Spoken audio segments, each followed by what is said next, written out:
안녕하세요, 위원님. 오늘은 어떤 주제로 이야기 나눌지 소개해 주시겠어요? 네, 요즘에 되게 많이 타고 있죠. 처음에는 이제 킹리들이라고 해가지고 아이들이 뭐 이렇게 타는 게 문제가 됐었는데, 지금 같은 경우에는 여러 군데서 이게 활용되고 있기 때문에 관련한 사고도 많고, 킥보드에 대해서 이야기를 해보도록 하겠습니다. 싱싱이, G쿠터, EV 패스 등등 저도 많이 들어보기는 했는데요. 최근에 프로야구 봉준근 선수가 음주를 하시고 킥보드를 탔다고 하시더라고요. 면허 취소가 됐다고 하면 전동 킥보드를 차량으로 봤다는 의미인가요? 네, 그렇습니다. 차량으로 봤다는 의미이기도 하고, 기존에는 뭐 이륜 자동차로 준하게 해서 형사적으로나 행정적으로나 뭐 문제가 생겼을 때 동일한 처벌을 받았습니다.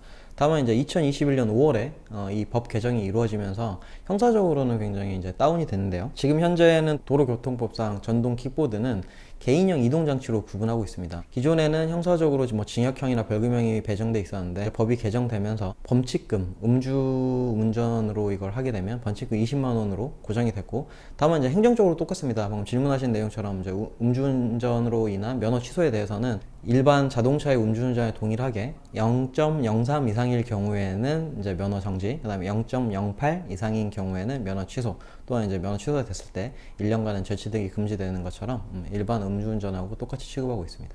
저는 2명이나 3명까지도 헬멧 없이 타고 다니는 걸 목격한 적이 있습니다.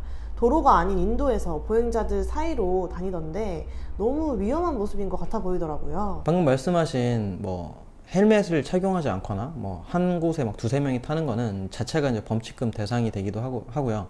이제 특히 주행을 할 때 개인형 전동 킥보드 같은 경우에는 차도나 자전거 도로를 이용하게 돼 있습니다. 그래서 인도로 원래 주행을 하면 그 자체로 범칙금이 3만 원입니다. 그리고 이제 더 문제는 인도를 주행하다가 사고가 났을 경우에는 12대 중과실이라고 해서 합의를 해서 해결할 수 없는 것들이 있습니다. 뭐 음주운전이라든지 뭐 중앙선 침범이라든지 이런 게 있는데, 차가 도로로 들어오면 당연히 안 되겠죠. 사고가 났을 때 경우에는 자동차와 동일하게 보고 있기 때문에 이런 12대 중과실의 문제까지 결부돼 있어서 도로에는 타시면은 안 됩니다. 자전거 도로가 있으면 그나마 다행인데, 김 PD님이 그런 킥보드를 탄다고 한다면 어디로 탈 것 같아요? 저는 그냥 안 탈래요. 그죠. 원래 안 타. 왜 이거 보고 저는 왜 이걸 탈 수가 있지? 라고 생각했는데, 대부분은 보도에서 타잖아요. 근데 보도에서 타면 안 되고 차도의 끝자락에서 타야 돼요. 근데 제가 생각해도 너무 무서울 것 같거든요. 네, 차가 막 싱싱 달리는데 여기서 내가 이걸 가지고 판단했는데, 근데 이게 법이 좀 잘못된 부분도 있어요. 잘못된 것들을 무조건 못하게 하는 거는 문제가 있거든요. 자유를 최대한 보장해줘야 되는데,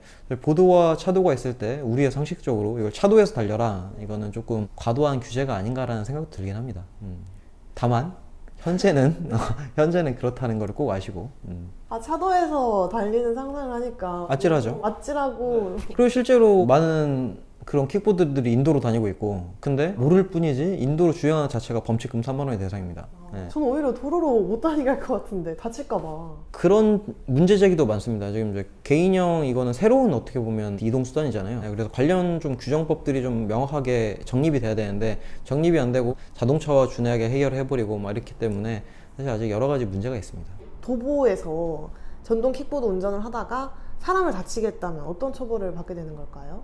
도보에서 사람을 다치게 하면 도보로 자동차가 올라온 거하고 동일하기 때문에 12대 중과실에 해당해서 합의를 한다고 해도 형사 책임을 면할 수가 없습니다. 아까 처음에 음주운전에서 형사적 부분이 대폭 감량됐다고 했죠. 그거는 음주운전만 하고 음주운전하면 사고가 안 났을 때 얘기고, 사고가 나게 되면 자동차와 도로에서 사람을 친 거하고 똑같이 되기 때문에, 그럼 이것도 변호사님 찾아뵈야 되겠네요. 그래서 실제로 요즘에는 너무 당황해서 그런 문의 오는 경우가 많고, 그래서 오늘의 주제도 좀 재밌겠구나 했던 이유가, 저도 처음엔 낯설었어요. 저도 아무래도 뭐 이런 부분은 조금 옛날 사람이다 보니까 뭐 전동 킥보드 하는데 그게 막 형사적 제재를 받고 막 뺑소니가 되고 막 그런 좀 큰 형량을 받지? 뭐 이걸로 로펌까지 전화를 하셨지라고 생각했는데, 찾아보니까 자동차와 준하게 다 해결을 하고 있기 때문에 문제가 상당합니다. 네, 사례도 굉장히 지금 늘어나고 있는 추세인 거죠. 그렇죠. 문의 오는 사례들도 굉장히 많습니다.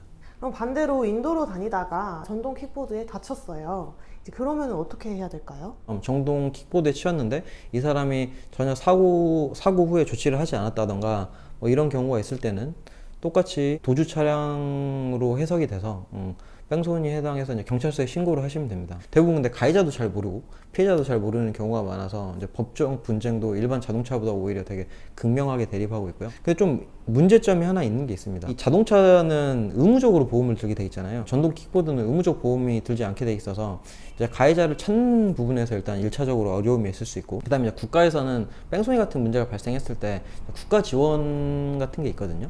근데 지금 이제 아직 이 전동 스쿠터에 대해서는 그게 적용이 되지 않기 때문에 그냥 국가 지원을 받음에 있어서도 조금 부족한 부분이 있습니다. 전동 킥보드가 도로를 달리다가 차와 사고가 났어요. 그럼 교통사고처럼 뭐 차대차 몇 대 몇 이렇게 과실률이 나뉘게 되는 건가요?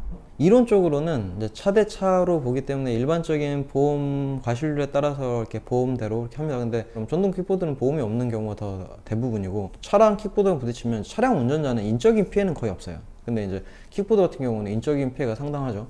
그래서 전동 킥보드의 과실로 이런 사고가 생겼을 때 차주 운전자 같은 경우에는 과실률 자체도 내가 되게 높게 산정되고, 내가 피해자이면서 이 가해자의 피해 보상을 해줘야 되는 좀 감정적으로 억울한 부분이 생길 수 있습니다. 그래서 제가 봤을 때는 이제 전동 킥보드가 굉장히 많이 활용되고 있거든요. 그렇기 때문에 관련 법들을 좀 한 번에 좀 정리를 해서 정리가 좀 필요하지 않나라는 생각이 듭니다.